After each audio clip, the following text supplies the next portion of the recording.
Hey, good morning, and how are you guys doing today? So we're back. We're continuing our free Harvard course, of course. I'm going to make sure that we have, yep, that looks like the little bars moving. Um, we started this course, I think right now it's third week we've been doing it. It'll expire on August 13th, I mean 16th. That's not really a big deal, honestly. We're moving through it pretty fast, and so I'm kind of happy with it. I'm going to get chat up, and we'll hope that this goes pretty freaking smooth today. I think altogether, maybe we have about 12 hours of actual work time left on this course, to be honest. And so it's pretty easy. Yeah, I think it's easy. I mean, it's definitely you're learning some stuff, but honestly, they put these courses in a manner that you can knock them out. I believe a super relatively easy manner. You can of course upgrade and pay some money to get your certificate if you want and have the course credited. I'm under the audit system, and so I'm not having to pay for the course. I'm getting to knock it out. Lets us know what the heck's going on. Now, here's what we're at right now. Let's look at the progress real quick. Obviously, I'm going to have to knock out more. We're at 28%. That's with 3 hours of work time into it. And that's where I'm getting at. Hey, 28%, 3 hours work time into it. Probably going to take us almost 12 hours left to be able to knock through the whole thing. And so, if you do want to take these courses and get a certificate in it and stuff like that, it's right there. Super easy to get, I guess. Pay money, get your certificate, blah, blah, blah. Outside of that, I hope you guys are just having an awesome freaking day, right? Let's get back on this. Let's knock it out. You can just type in free Harvard courses and it'll bring up a bunch of courses pretty fast, guys, just in case you're wondering. Here, I'll throw the link in here right now.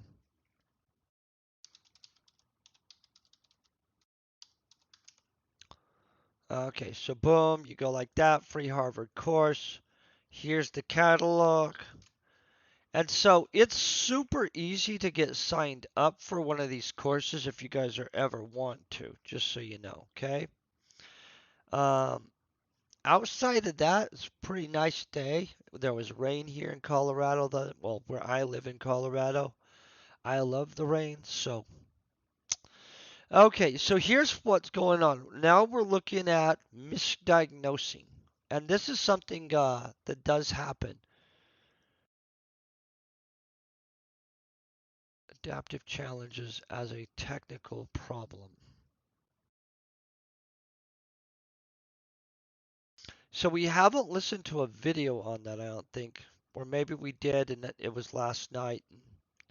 So let's I don't re-listen. believe a persuasive visionary leader can step in and solve the adaptive challenges people are facing. The difficult work of deciding how to interpret and balance overlapping values, which losses to accept, which ways of doing things to change, which new capacities to build, Really like and this how to dude, do by the so. way. That's the work that must be done to meet an adaptive challenge. And almost always, this work has to be done by the people who live in the gap between their values and their situations. As much as the people might wish it were so, no leader can be relied upon to answer these questions effectively because the know-how is yet to be developed. And the know-how, when discovered, has to then reside in the hearts and minds and lives of everyday people who are living the solution. If adaptive solutions are situations where the gap between desires and reality can only be closed by people themselves internalizing the change to make the change real for themselves, then we need an idea of leadership that effectively supports this systemic kind of work. Leadership, then, as we will use the term in this course, is this practice of adaptive work, creating with people new capacity to meet the challenges they face to thrive in our changing and challenging world. Okay. So there's a chance I need to re-listen to that just to soak in exactly what he's saying. Why do we misdiagnose? This is a reflection and concept check. Obviously, it's not due to till like days from now. We're going to knock it out anyway. Although our categories for thinking about types of work seem straightforward, in reality, work comes bundled. It can exhibit characteristics of both a technical and adaptive work. Great diagnostic effort is needed to separate out various types of work. By separating out technical problems from adaptive challenges, you are able to better identify the learning and competencies needed, not to mention the problem to be solved. First, let's explore how and why we often misidentify the work to be done. Why might an organization or and individual misdiagnose an adaptive challenge as a technical problem? So this to me, oh, there's a video on why we misdiagnosed. Let's listen to that first before we answer because that's going to make a lot more sense to do than to just be like, my opinion on it before we listen to this, guys, is honestly a lot of times with a technical problem, it's something that can be carried out as a routine task. You know what I mean? It's not something that you need leadership in. And so sometimes, though, something appears to be a technical problem, and that's because we're actually looking at a symptom of whatever the problem is. And so we're not always actually just because something's apparent, like let's say Johnny keeps on like clocking in late for the work. Now that doesn't seem like it would be a big deal. Technically all he has to do is show up freaking on time. And if the time clock is working properly, blah blah blah, everybody's clocked in, right? And so, but let's say Johnny secretly has something else going on, and we think that the issue is only that he has not clocked in on time. Um, and I'm not going to get into what all could be going on with our supposed person Johnny, but realistically, there could be an actual root problem that's the root problem, and it's just exhibiting in the fact that he doesn't show up in time to clock in. And so that's one way. Hey, good morning, Rudavo. I hope you're doing amazing. We're going to listen to why they say you could misdiagnose a technical problem that's actually an adaptive problem. I believe it's because Of what course, I you just can't said. effectively mobilize people to work through an adaptive challenge unless you are able to recognize when a challenge is adaptive or See? has Boom. adaptive parts. The success of your leadership depends on your ability to distinguish Hope you're having a great day, challenges by that are the way. technical, problems that can be solved by authoritative and managerial expertise, from challenges that are adaptive and thus require the building of new capacities. Like in medicine, if you get the diagnosis wrong, you'll get the treatment wrong. In my experience in many diverse contexts, the most common source of failure Is in leadership is a diagnostic failure. diagnostic failure. See? People treat adaptive challenges as if Let's get they some were coffee in technical us. problems. When people make this mistake, they approach an adaptive challenge in a problem-solving mode, failing to recognize that what they need to provide is the mobilizing and organizing of Of people new to skills and create new abilities. capacity to meet the challenge. This mistake can be disastrous. The tendency to apply technical solutions to adaptive challenges is, I think, the primary cause of low implementation rates of even good ideas and potential solutions.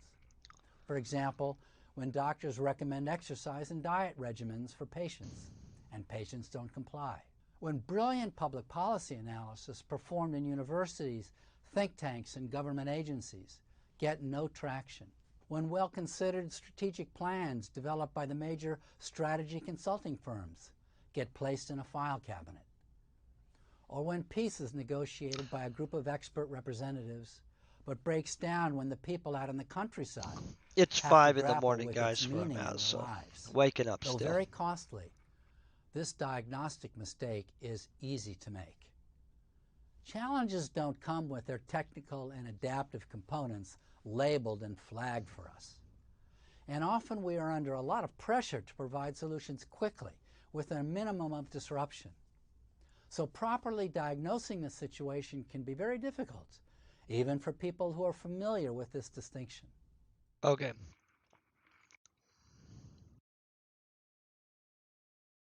Let's go up here.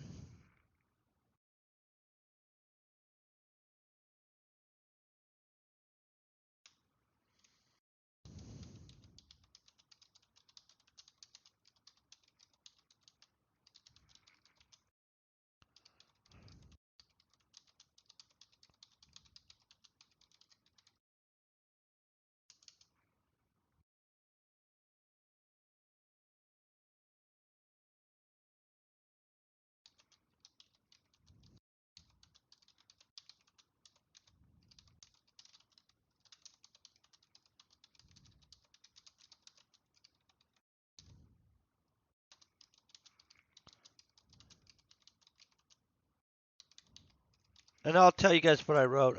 I don't type and speak at the same time because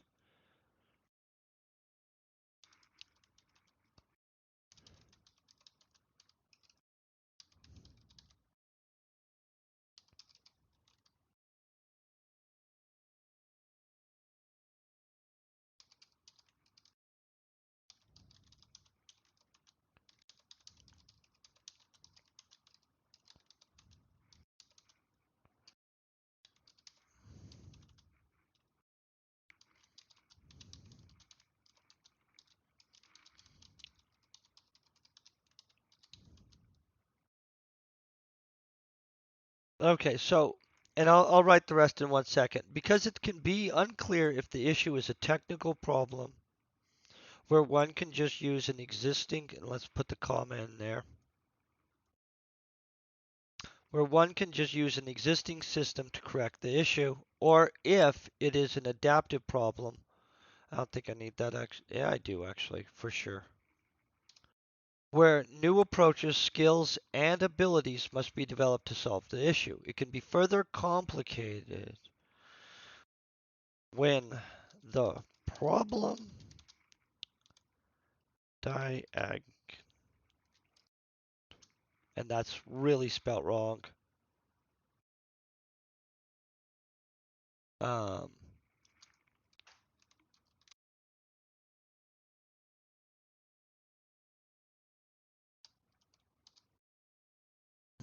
oh, I'm hugely dyslexic, just so you guys know. So big shock, right?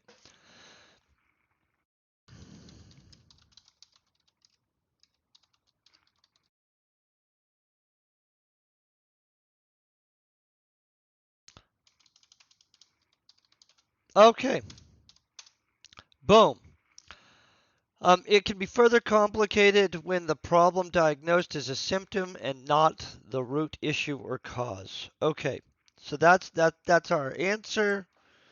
I guess they scan it, make sure we said right things or something. They give us it. Boom.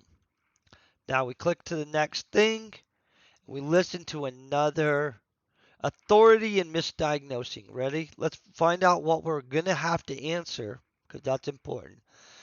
Can you think of a time when authority or authoritative expertise leads to misdiagnosing of work to be done? And what happened and why? Ooh.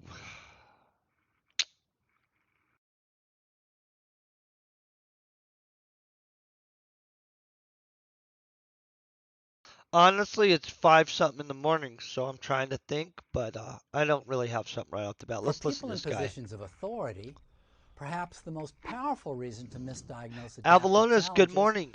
comes from the dynamics of the authority position itself. When you attain a position of significant authority, people inevitably expect you to treat adaptive challenges as if they were technical, to provide for them a remedy that will I didn't restore know that. normalcy with the least amount of pain and in the shortest amount of time. That puts enormous pressure on people in authority to have the answers rather than raise the tough questions. We see that dilemma even for a doctor having to tell a patient, I can only solve part of the problem by operating, by doing surgery on your heart. You are going to have to solve the other I part of the don't have that problem issue. I'm by not doing changing your surgery on diet, anybody, your guys. exercise regime, and by quitting smoking. Doctors are wonderfully trained in being Ah, technical experts, but they are very poorly trained in mobilizing people to change their ways. that's a A key difference really between good adaptive point. and technical work is that with adaptive problems, you cannot take the problem off of people's shoulders. With adaptive problems, the people themselves are part of the problem, and the solution, therefore, lies in part within them. If they don't change their ways, then you have no solution. All you have is a proposal. But giving work back to people often violates their expectations for answers from authorities. Hmm. And the more distress, the stronger the yearning for authorities to know the way. And as a consequence, people in authority often feel great responsibility to meet the expectations placed upon them, and realize that if they fail to meet those expectations, they also run the risk of losing their jobs. The second reason people in positions of authority tend to address adaptive challenges with technical solutions is personal. They pride themselves on being able to fix the problems that other people can't solve. It's My part of their coffee's identity freaking and good this pride morning. to be competent and capable of taking problems off of other people's shoulders and giving them back solutions. That's what authoritative expertise means. So in the face of an adaptive challenge, it's hard for them to acknowledge that they've come to the edge of their expertise, that they no longer have the capacity to provide answers, and that the best they can do is to frame up the right questions, identify the key realities that need to be addressed, and then challenge people to take responsibility for tackling those problems. We all take pride in knowing rather than not knowing. Being able to step back, to get off the dance floor and onto the balcony, and notice when and how you are being pushed to see a challenge as a technical problem when it may not be, is a crucial skill in providing effective leadership. Okay. I really like this dude. Honestly, he seems like he'd be a really good professor to have in a in-class setting, don't you guys think? Okay, can you think of a time when authority or authoritative expertise leads to misdiagnosis of work to be done? Okay, so we're going to go with an exercise coach, right?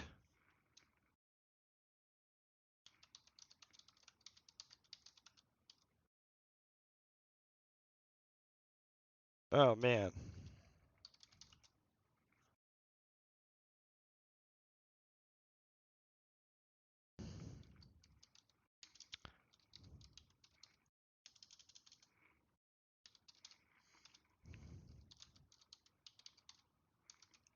I think it's called a fitness trainer.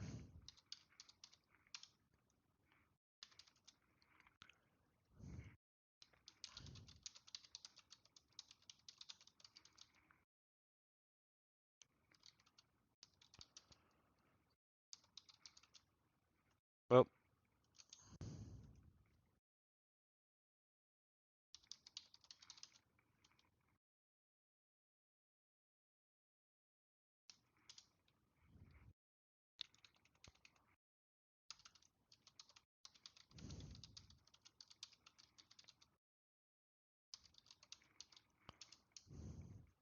oh.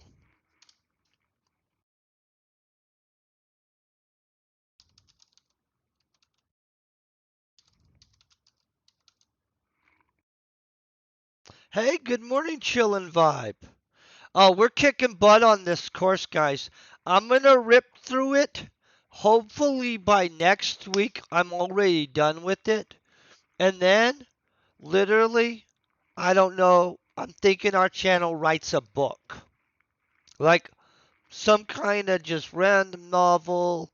Then it will fund our channel to do more stuff. I know, right? I feel 5 in the morning. We've got this kind of brain trust going on with you guys. We could just pump out whatever we want, right? So that's what we're going to probably do. I'll have to knock out this course first. I'm going to start other courses too. Some of those will stream, some of those we won't. Who knows? I don't know. Okay, we can show up and work with them on a ton of. Okay.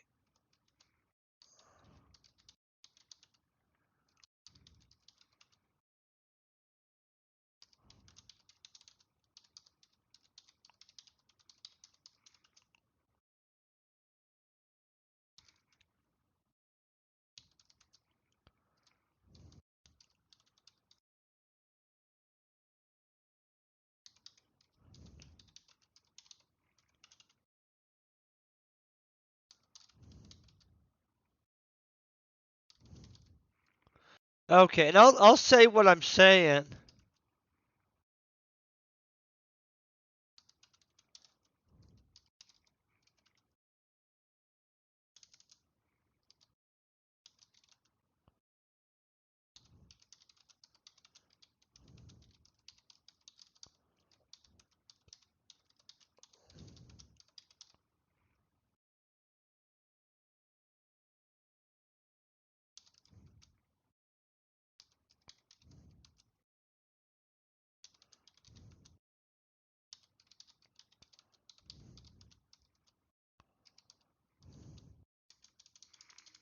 Hold on.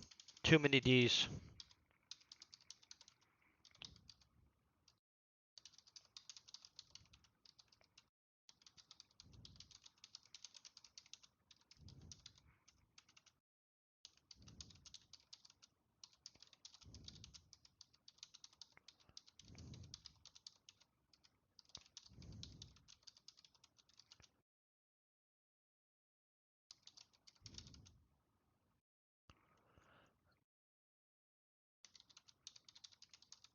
Okay, I'll tell you what I said. Say we are an exercise coach or a fitness trainer and we are working with an overweight client, which I am not an exercise fitness trainer, guys. This is just hypothetical. We can show up and work with them on a ton of exercises and perform our job in a technical manner. But say the issue is an adaptive one. Let's say the client is lazy at home and eating in a completely unhealthy way. We need to approach it in an adaptive way, getting them to change and come on board. If not, most of our technical expertise and efforts will be for nothing. This sounds good? Okay. Boom. Let's submit. We're good. I feel we're good. Let's unbundling the work. Let's hear this, right? What's the question? Let's make sure we still got sound. I'm always worried that it'll just flip off sound on me. It really frustrates me when that happens. I hope you guys are all having a great morning, by the way. So is leadership the ability to recognize that lack of competency or to mobilize the people to go develop that solution? Yes, now we're in the ballpark. Yes. I'm going to restart that because So I is, was reading is those people. leadership the ability to recognize that lack of competency or to mobilize the people to go develop that solution? Yes, now we're in the ballpark. Yes. It was actually a question. I'm just trying to. Well, you asked two questions. First, you have to be able to diagnostically, you have to be able to distinguish that part of the problem that is amenable to technical expertise Okay. and that part of the problem that requires new capacity. Okay. Most problems come bundled. You know, for example, HIV comes bundled. Part of the problem is amenable to expertise. Now, for $200 a year, we can keep people alive for maybe a whole lifetime. I mean, that's a blessing. And it I took a didn't know lot the of cost investment on and a that. lot of scientific know-how to discover that. Good to know, I guess, right? But part of the problem remains adaptive. And if we treat the problem as if it were only technical, we're going to neglect critical parts of the problem. We won't really meet the challenge. We'll have a partial solution. So yes, so leadership then begins with a whole diagnostic task of how do we distinguish the parts of the challenge that are technical from the parts that are adaptive? What are the diagnostic indicators? And then how would you begin to break the adaptive challenge component into parts? And then that begins to move us into the domain of action, which was the second part of your question. Yeah. How would you then begin to mobilize people to develop that capacity? Identify the frickin' capacities. Also beyond your own capacity. Well, but that's a good place to start, even to be able to say, I don't know. And let me tell you, after you graduate, it's going to be even harder, because you'll graduate with a degree, and everybody's going to expect you even more to know. Okay, well, this is optional, but we're going to do it anyway. Okay, a school district must implement a new math and science curriculum as part of a statewide initiative. The new curriculum requires significant changes to both the range of concepts and how they are taught. Okay, so the adaptive challenge is that you need to change. The range of concepts isn't anything, but the how they're taught to students is an adaptive challenge. Okay. Oh, whoa, whoa, whoa, whoa, whoa. No, we wanted to answer that. We don't. Good thing they allow us to move back and forth, because add post.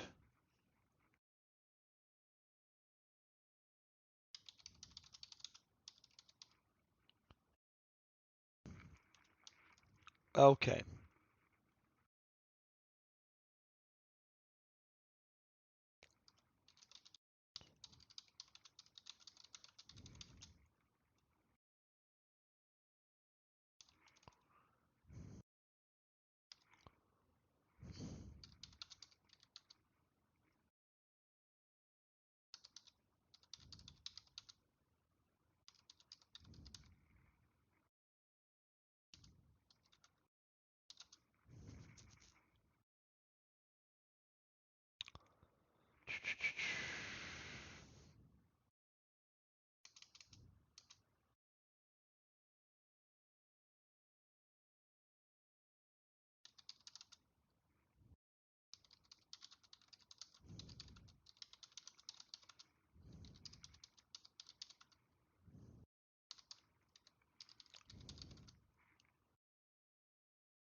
No, too many D's. Okay. Let's look through this. Implementation of a new curriculum is a technical problem, but making sure you have the correct knowledge to teach the new concepts and the change and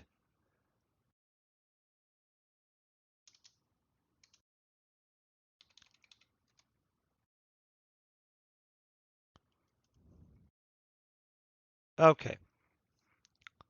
Boom. That's easy. Let's submit.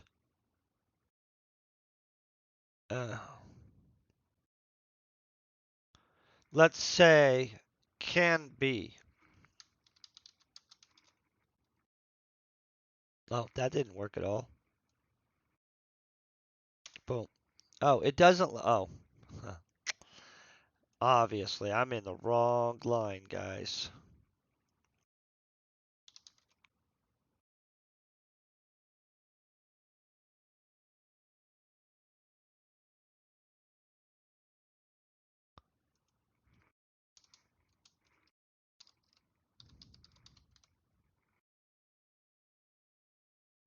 Okay, we're submitting it. Implementation of the new curriculum is a technical problem, but making sure you have the correct knowledge to teach the new concepts and changes in the manner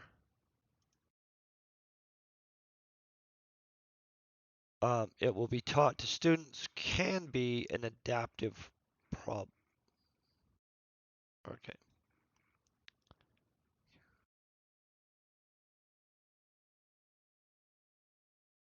let me reread that. Making sure you have the correct knowledge to teach the new concepts and changes in the manner it will be taught to the students can be adaptive problems. Yeah, I agree. Hey, good morning, Fire Debug. How you doing today? I hope amazing. I don't really want to follow these posts. See, this guy says it's technical too. See, look, need to implement new curriculum methods and topics and methods and topics. The new curriculum actually might not be. It could be, but like, oh, see, now they're like, hey, yo, you're whipping through our thing. Would you like to just get the thing for it? So they ask us this every little bit, right? Would you like to have the certification in exercising leadership foundations? Honestly, I don't really care about it. What is this crap? Okay. How did you frame the challenge at the time? Hold on. Let's read this. Use yourself as a case. Discuss the type of work. It's time to apply, blah, blah, existing case. Respond to the following prompts using the case that you selected. If you wish to select a different leadership case, then do so. Submit your response. Blah, blah, blah.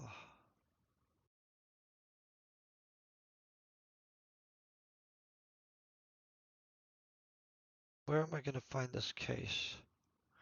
Oh, this is one of the ones we can only really do if we're. This is a graded assignment. Okay, guys, we can't do this because we're not doing the things. So we're gonna do this like this, right?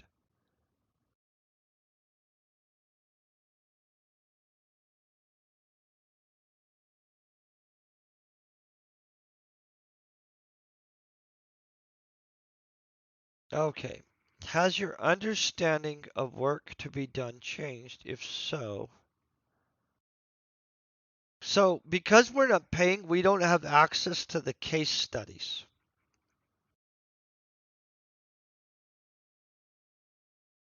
So here's the deal.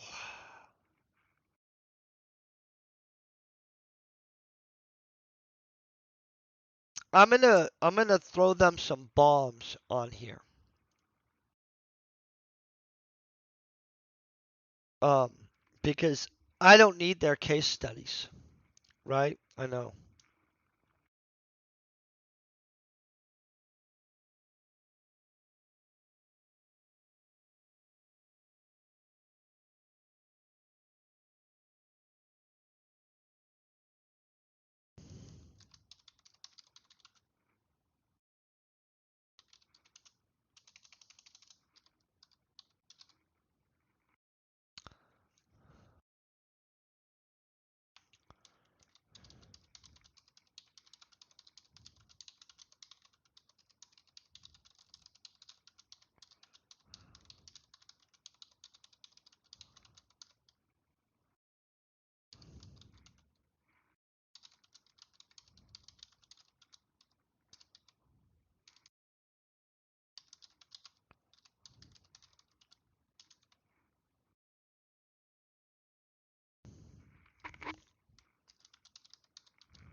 Okay, so basically I launched this business.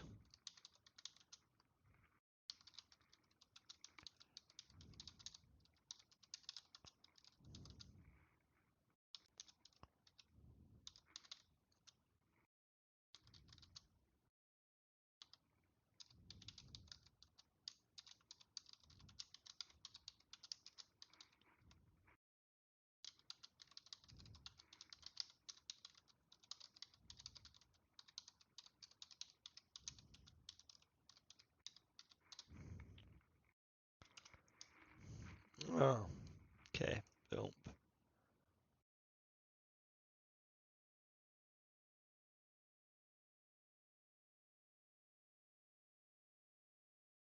Okay, so I launched this business called Green Magi Labs, and it was a small cannabis-related fertilizer company, right? So I had went to school for business. I have multiple business degrees.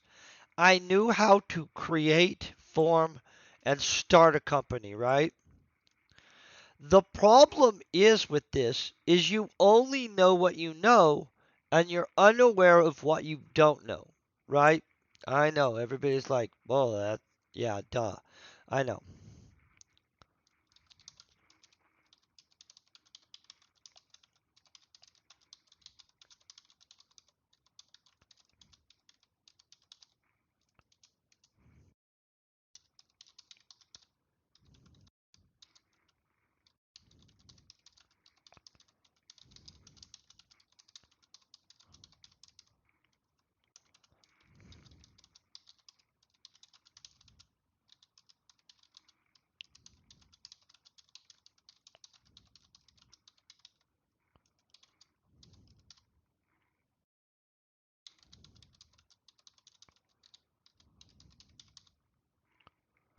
Okay, so the problem was that I knew everything I needed to know to launch the company, but flat out I didn't know all the stuff I didn't know about.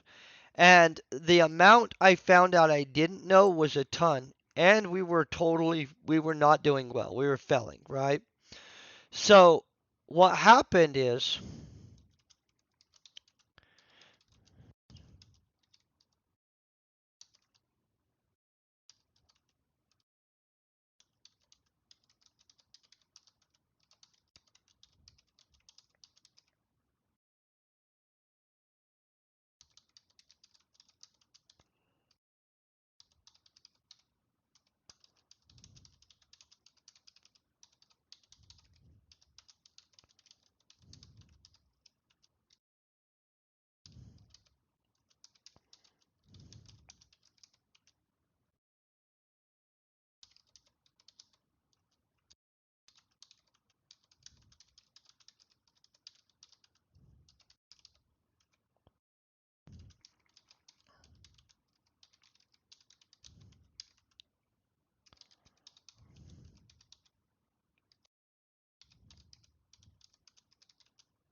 okay. So here's what happened, guys, and I'll just tell you the straight on it. I'm gonna reread through this because you have to proofread before you click buttons and turn stuff in.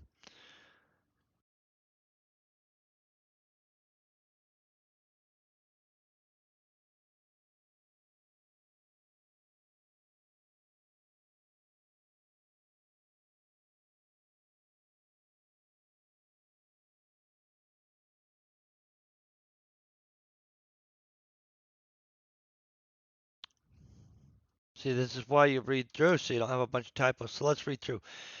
At one point, while I was working through my business degree, I decided with a friend to launch a business. I had many of the technical skills needed to launch the business, and so we went through the process and launched Green Magi Labs, a small cannabis related fertilizer company. The problem was I knew what was needed to launch a company, but did not know what I did not know. The amount I found out I did not know was a ton, and we were failing. We had to figure out what we already knew and how to what we already knew.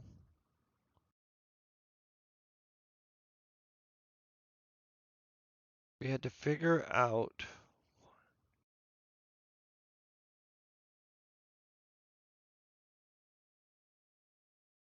Okay, We already knew to correct the situation, but most importantly, we needed to figure out what all we needed that we did not already know. See, I wrote that in a funky way. I don't like how I wrote that.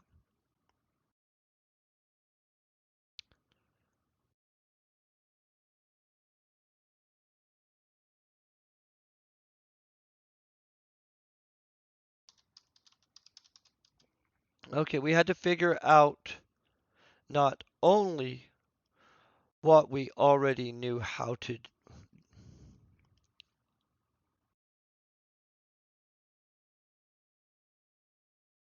We can get that out of the way to do. But most importantly, we needed to figure out what all we needed that we did not already know.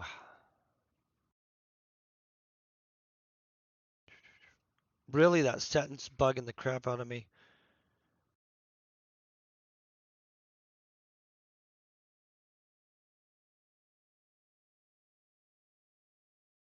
But most importantly, common, we needed to figure out what all we needed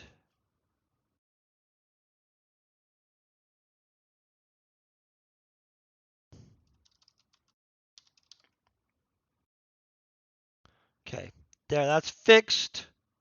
This included a large inventory of failures.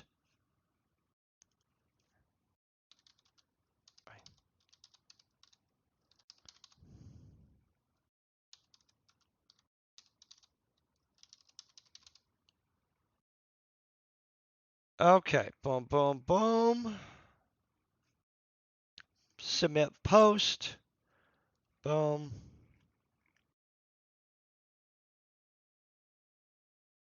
He'll be like, WTF, that's not one of our case studies. It's okay, I don't care. Okay, what's going on? Lead with, let's make sure we still have sound. I'm always worried about the sound situation, guys. Lead with, beyond, and without authority. In this exercise, we examine the fundamental question of who gets to lead and why. So there's different types of authority, you guys. So there's like a legitimate authority. There's like positional authority. There's authority through expertise, which I can't remember what that is. You know what I mean? Like, they're all different types of authority. So how authority is granted is a complex issue. Iverson, good morning. I hope you're having an amazing day also. I'm freaking rocking it. I've got like half a cup of coffee drank, then I refilled this. Right now I've got a quarter more cup, so I'm almost a whole cup of coffee. This is like really 2 cups of coffee. I'm gonna be honest. But it's perfect freaking temperature. Everything's so good. I'm gonna figure out what they want us to do. Analyze your personal leadership challenges to better understand your own authority and the authoritative relationships within your organization. Okay. Complex social systems possible by solving coordinating by oh man, I'm going to wake up eventually. Authority relationships make complex social systems possible by solving coordination problems. But how does authority relate to the practice of leadership? Well, you frickin' need it, or people not actually buy in. They're like, who's this frickin' guy bossing me around? Okay, what are we thinking that they're going to say? Oh, this is just a survey. I like these surveys, especially when they let us see what other people thought. Because you never know, right? Where are you now? Lead with, beyond, or without authority? I take the risk and accept the consequences of exceeding my authority to make a decision that will be good for the organization. 100%, I will frickin' do that. I know some people would be like, boom, but I don't give a crap. Like legitimately, one time I worked at a Burger King as a manager, right? And we had this girl manager that literally gave her buddies raises all the time. But I had this dude that busted butt for me all the time, came in any time I needed him to and stuff like that. And technically, I had not got permission to give him a raise or anything. Guess what? I went into the computer and gave him a raise. And when they called me on it, I frickin' defended it.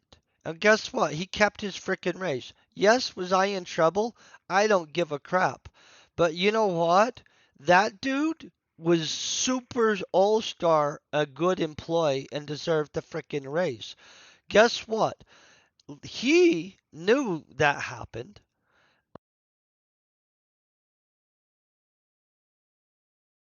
Other employees knew that happened. And when I needed him to come in, he came in without hesitation for me. But I'm going to let you know that he lost complete respect for the other individuals over it to a point. I mean, like, so it's a complicated line to walk, right? I risk experiencing the disapproval. See, yeah, I don't give a crap about that. Guys, if you're living for other people's approval, you're living for the wrong thing, right?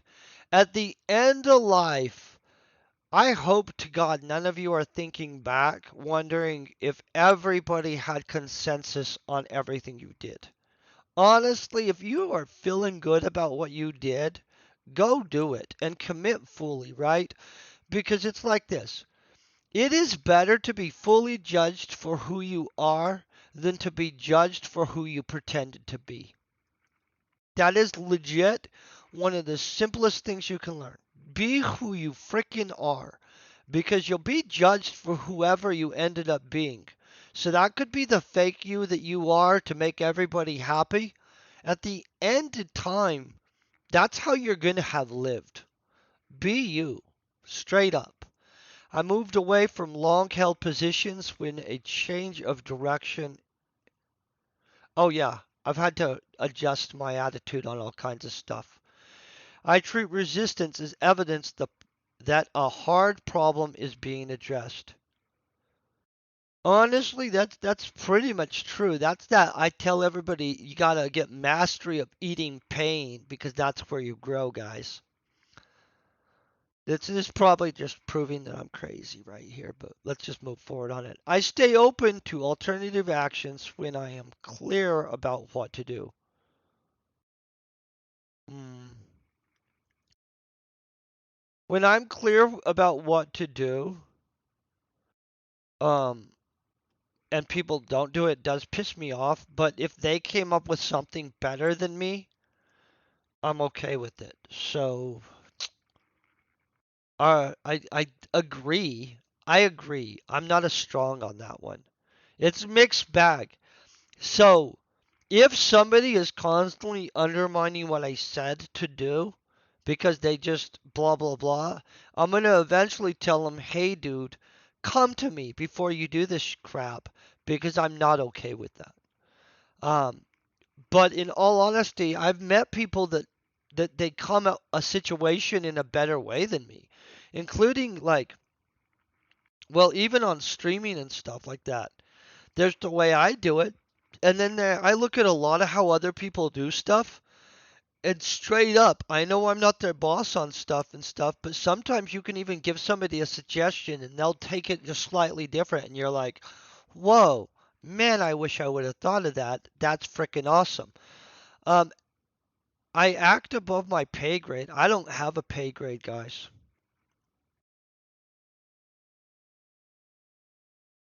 Oh, if it doesn't reflect my values, I give a crap about what my position is. Just gonna say.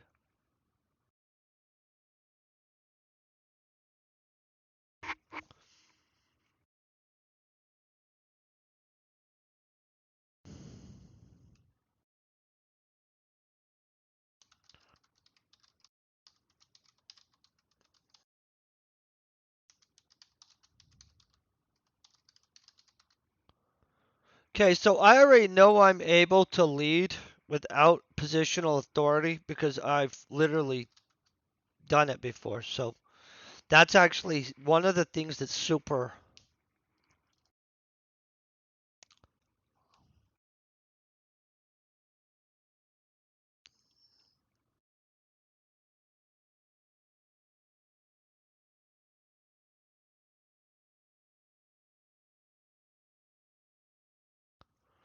How did your response to questions? What patterns?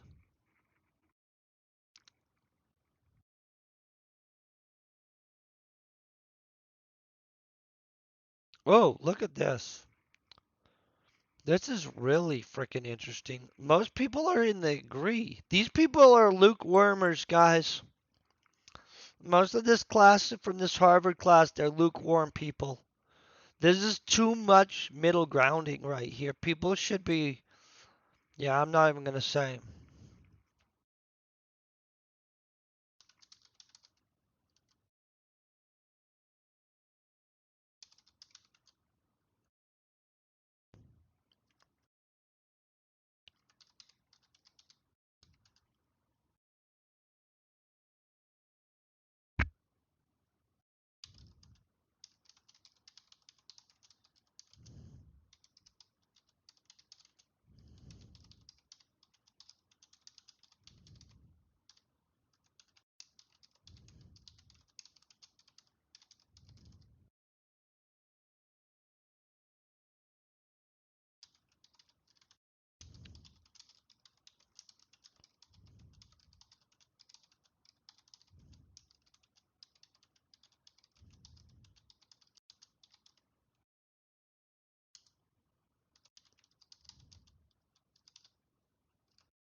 Boom. And that's true, guys.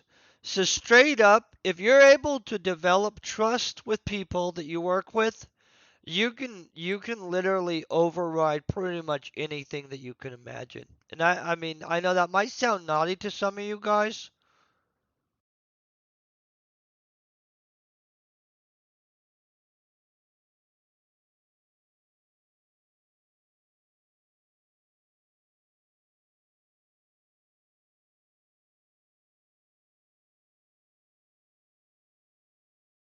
Boom.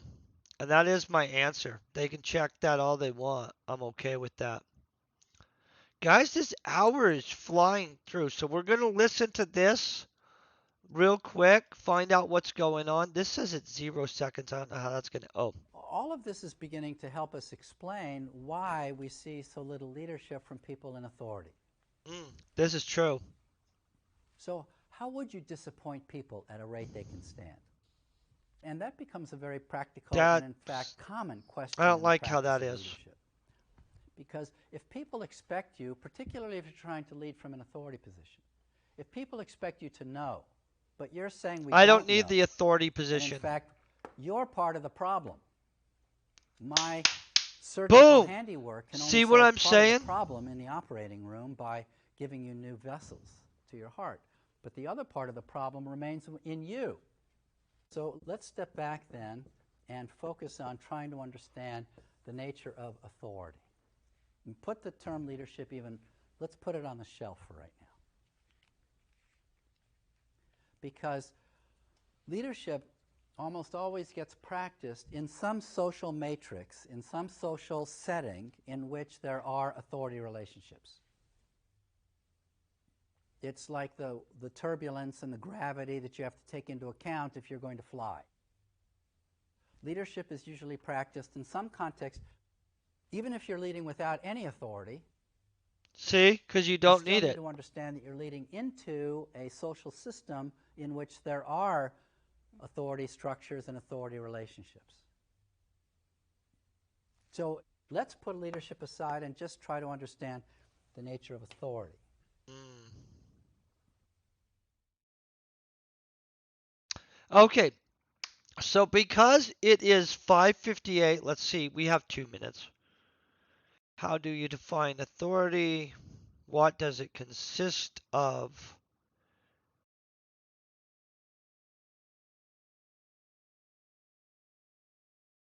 Okay, there are different types of authority.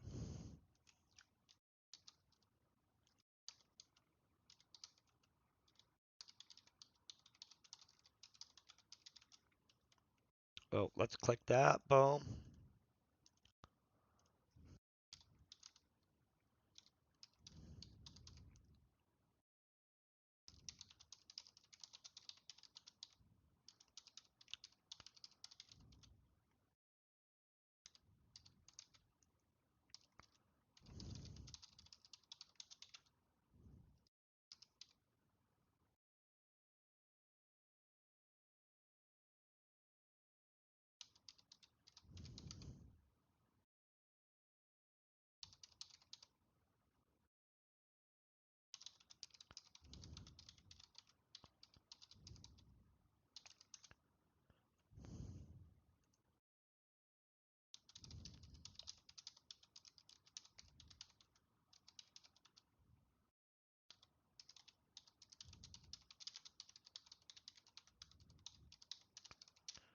Okay, so you have people that have authority because they're given it through job title or job structure. You have people that have authority through expertise.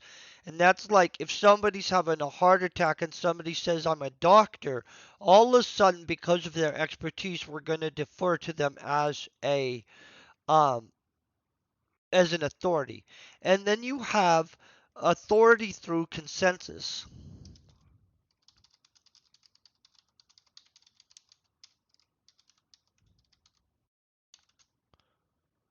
Consensus.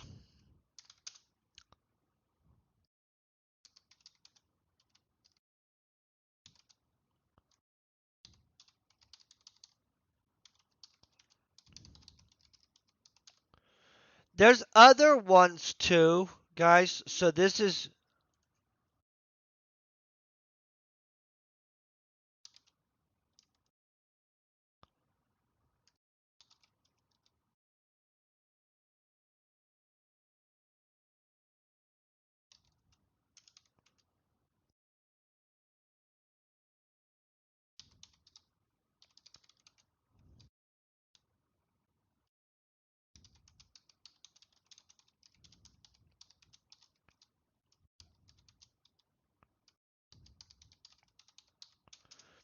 okay. Boom.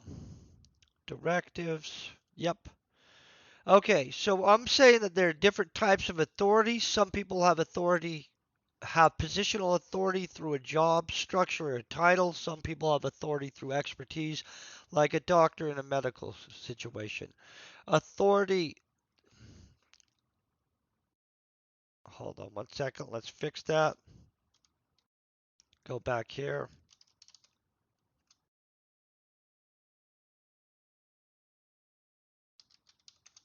Some have authority through earned consensus, which must be established or developed. The authority becomes others' willingness to buy in and comply to our directives. I feel that that's not too complex. It's a reasonable statement. We'll listen, obviously. Well, next week when we come back, I'm going to be much further in this because we're trying to knock this out pretty fast, guys, honestly. And that just is what it is. Let's look at what we got progress. We are at 28%. We just knocked out 6 more percent in a single freaking day. So here's what I'm going to say. That likely by the time next week is, I'm not sure if we'll be done or not. I would bet that we're at least over here by next week. Um,